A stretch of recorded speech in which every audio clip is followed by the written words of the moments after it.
This video is about the non-governmental organizations at the United Nations. The United Nations Charter begins with the words, "We the people." But the United Nations body operates with the words, "We the governments." It is the non-governmental organizations who have represented the words, "We the people," at the United Nations for the past 50 years. So it is fitting to recall the history of how their presence at the United Nations came about. To further this objective, persons who have volunteered and worked at the United Nations as NGO representatives, many since 1945 in San Francisco, were interviewed by videotapes, and excerpts from these videotaped oral histories are now shown in this documentary. The presentation begins with events in San Francisco when the charter was written and in which NGO participated. It focuses on the role NGOs played in the early years and their effectiveness in working with governments, collaborating with other NGOs, and working with UN agencies.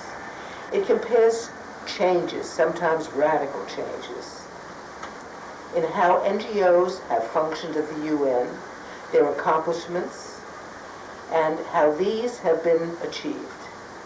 It concludes with suggestions by the NGO representatives for continued productive participation in the joint accomplishments of United Nations goals in the next millennium. And now, Esther, we are trying to make a tape which will give the non-governmental organizations information about how it all started, what happened in San Francisco, and how it got built into the charter or into the organization. Yes. And you can put down from the first to the beginning that we're concerned because the United Nations would not be here today if it was not for what the non-governmental organizations did. It's marvelous, because that's what we've been told. Now, how did it come about that they were so important? Because I know that they were that important. You taking this down? Yes. I think they became important because they came to the meetings. And the men were kind of lousy about it. They weren't sure that the thing was going to go.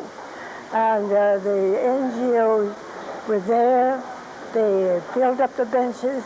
They came in with support of ideas, and they were here. And they were here all the time. And they entertained and assisted in an unbelievable way because they were not really welcomed.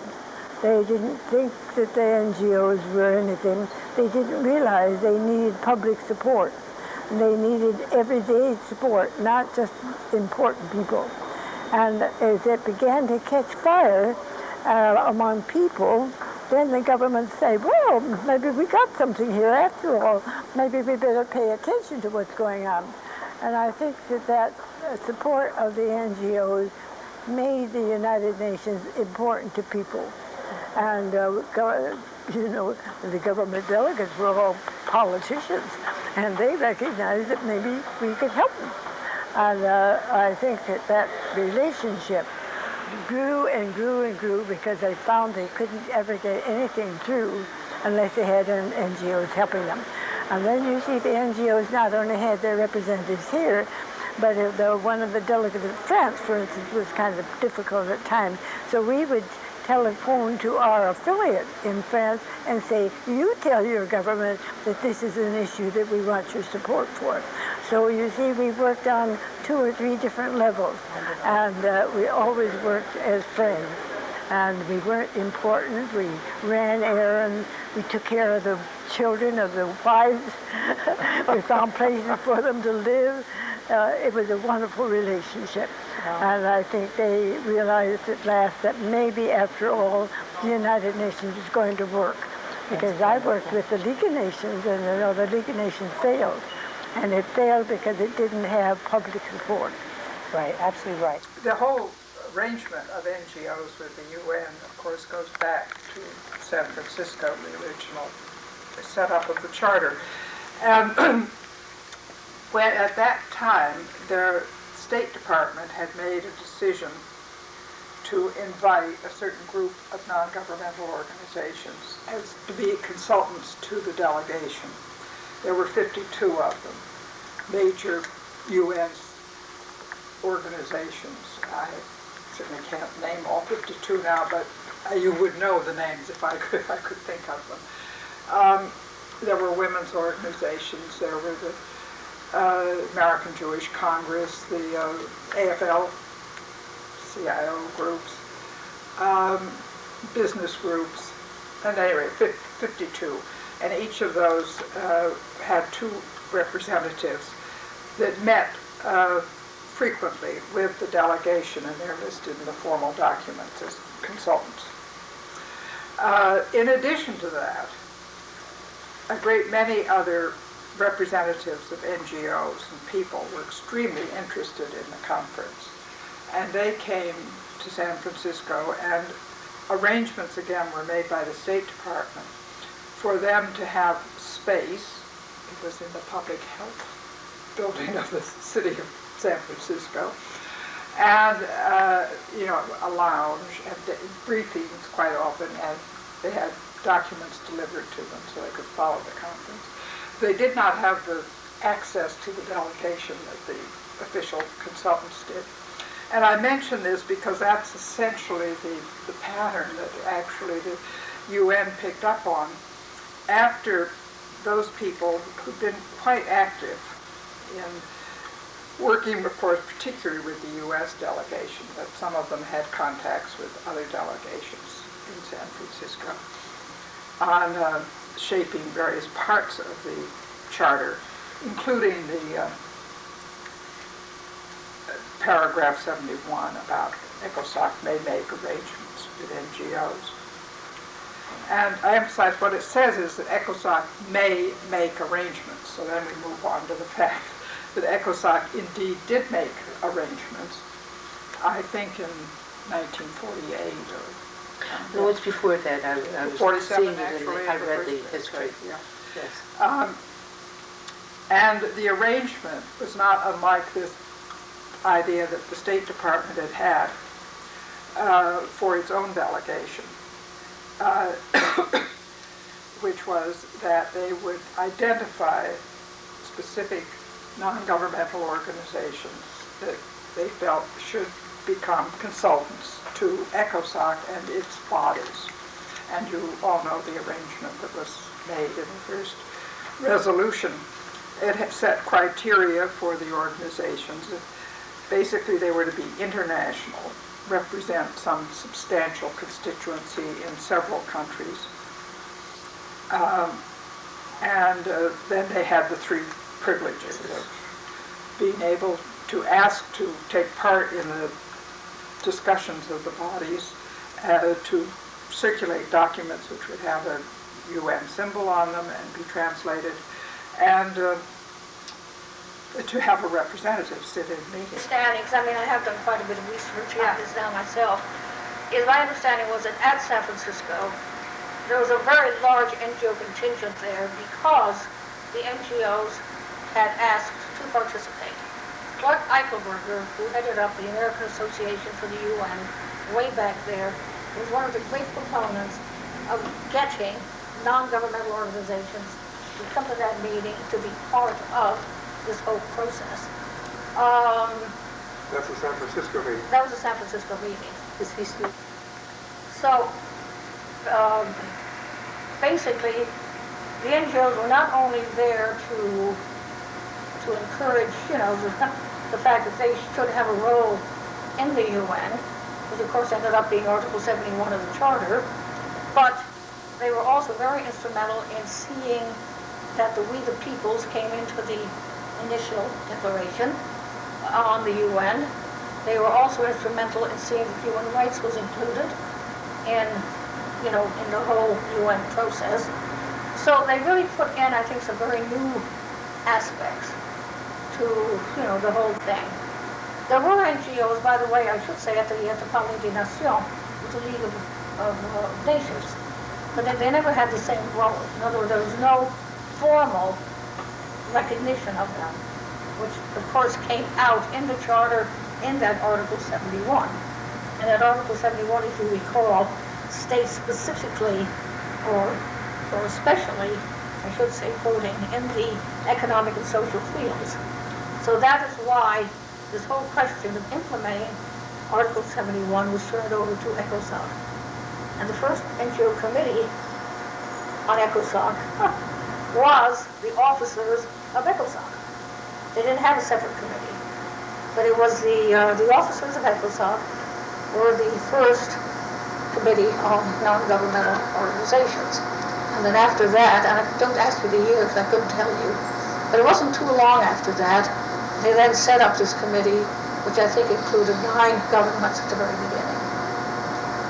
Of course, now they've expanded to quite a few more. 9 governments, and at the beginning, 9. how many non-governmental? Well, they didn't have any non-governmental organizations, but the initial NGOs that were asked to participate, and this was still by that very small committee.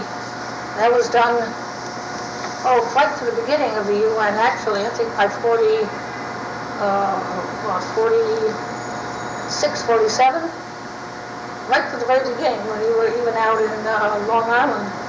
There were some, I wish I could remember exactly, something also like about 50, I know there was something like 50 governments, but there were also something like maybe some 50 NGOs were involved.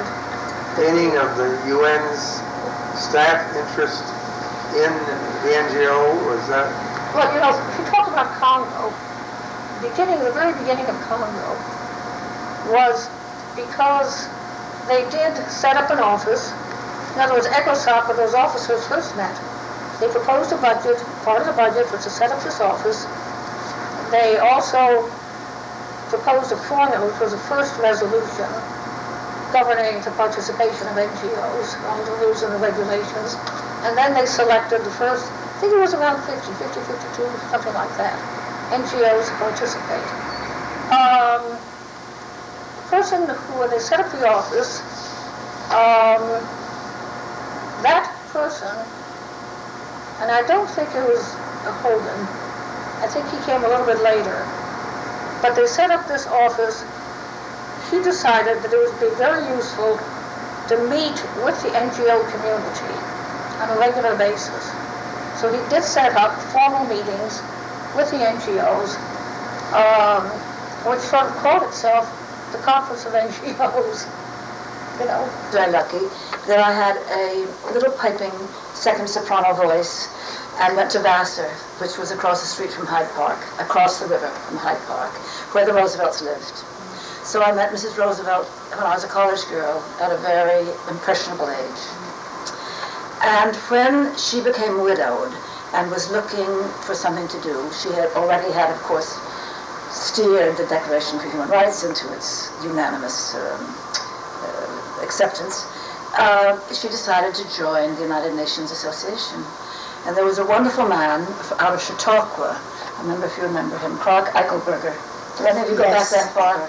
Yes, I Wonderful remember. man. And he had led the Association for the League of Nations.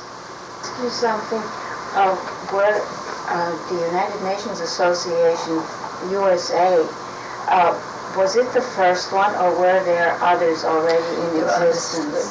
The important one was the Great Britain one, because of course the UN was founded there. The first meetings of the General Assembly, the first meetings of the Security Council were in England. And they have a very strong UNA over there. It's just wonderful. In London alone, they have 40 UNAs. In the London region alone, 40 chapters. In the London region alone. I mean, it is fantastic. And it's primarily advocacy, It's advocacy. which is very important. Yes. And that's how I started my own little committee. I'm probably being too personal. No, that's what we want. It's lovely. Not at all. Because Why don't you come down here and see? I used to, I founded a UNA in Westport, Connecticut, because that's where we lived, and my father was national president. Had to do that. And the first year we invited delegates from the United Nations out for a ball, and the whole town came out. It was at our town-owned country club, wonderful. The next year, this was 1956. The next year, by then I discovered that really it's the staff and the Secretary General or the Secretariat that need the attention and are the fascinating people who still have the idealism and the global view. And we had a hoedown, we had a harvest festival, and we rode on hay wagons and husked corn. And then in 1960, there were the 17, mostly Francophone, nations that became independent. And I had the idea of inviting all the new delegates to Westport for the Thanksgiving weekend.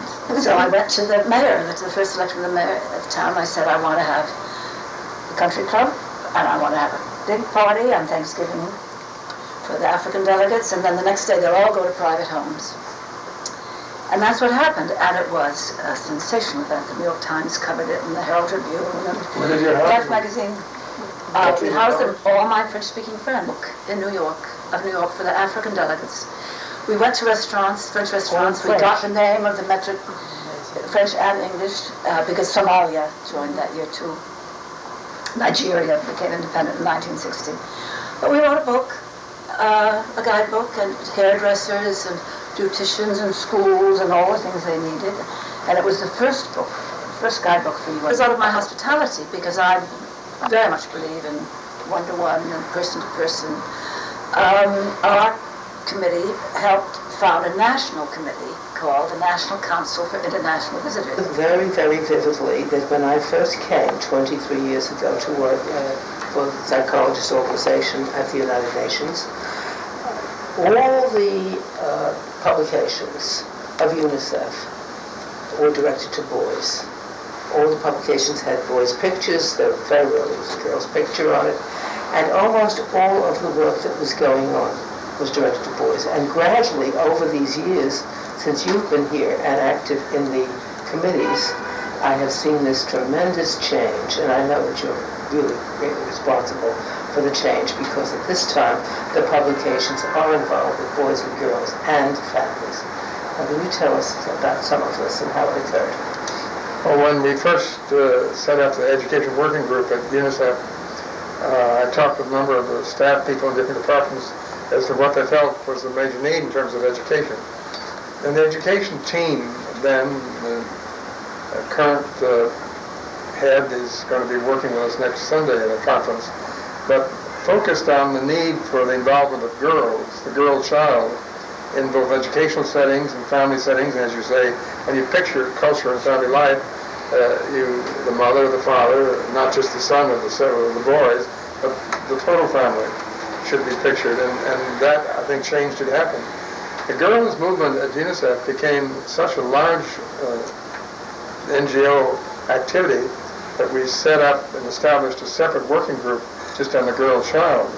And now they're working in many countries and very active in a major way involving education for the girl child, a better opportunity in life. But it really wasn't until Bella Abzug, as the main representative for WIDO, Women's Development, Health and Development Program, that something very dramatic happened in the way Bella Abzug was able to systematize and organize all the work that was going on amongst all the NGOs and the UN different divisions and staff to begin to make a very, very big difference in the work that was going on with women. Divert to talk about this, because as we talk about UN reform and the future, I want to make the most revolutionary statement made here today, and that is, unless and until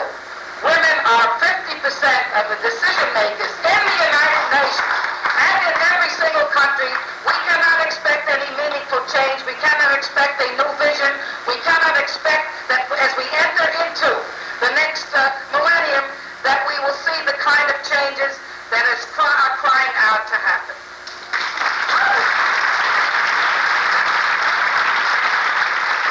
not just a document about women. It's a document about humanity. It's not just a document which says there are 12 points that you have to meet here.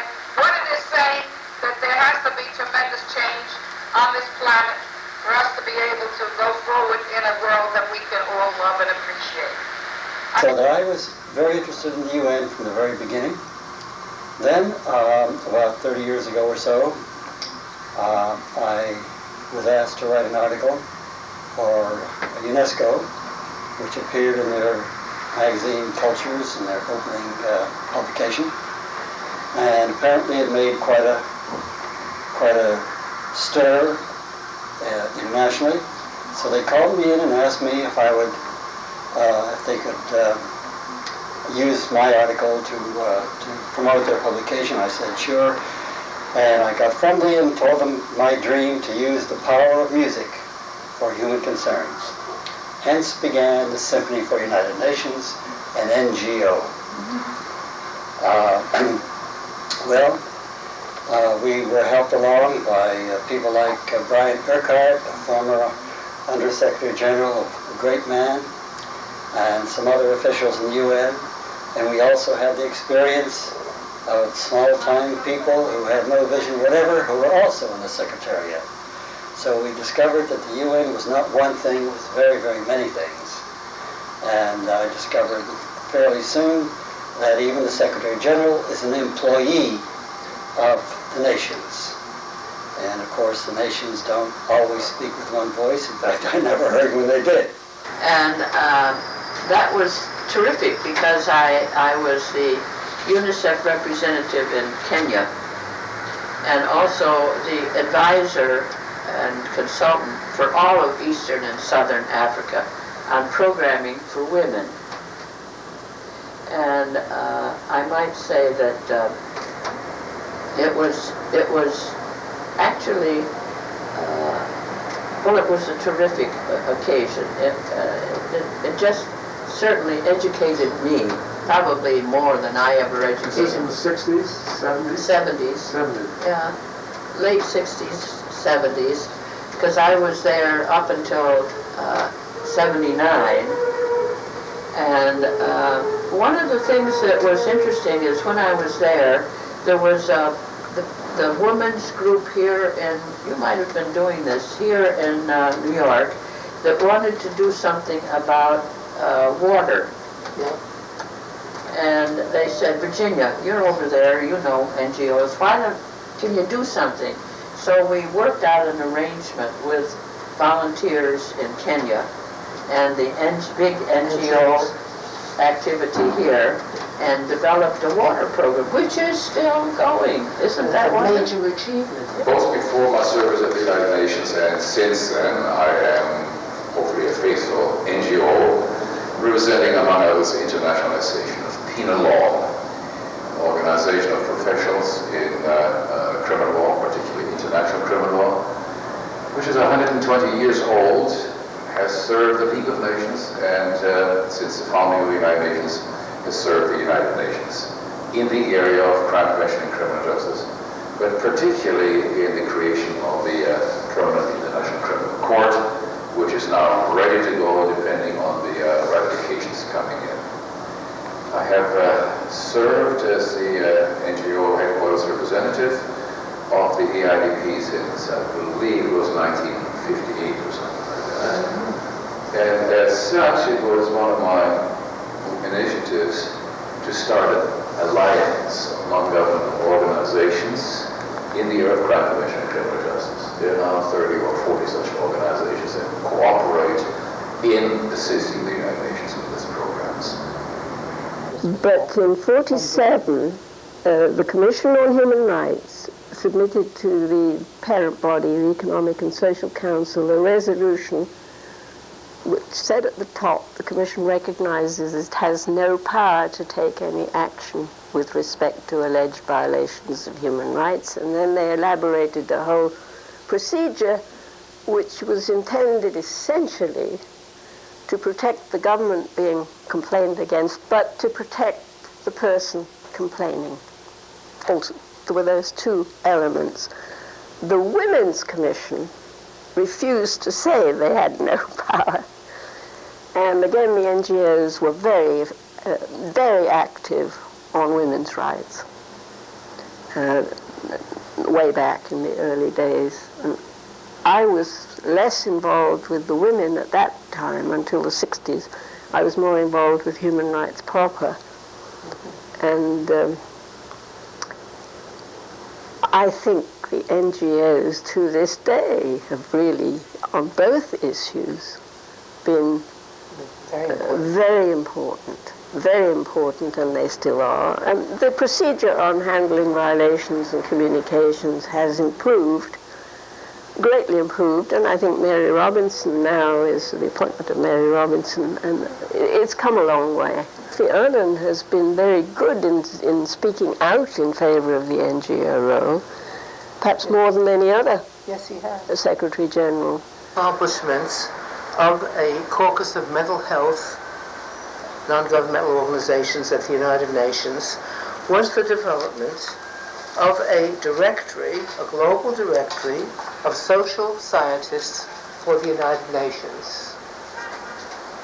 The organizations that were involved in the development of this directory was the International Council of Psychologists,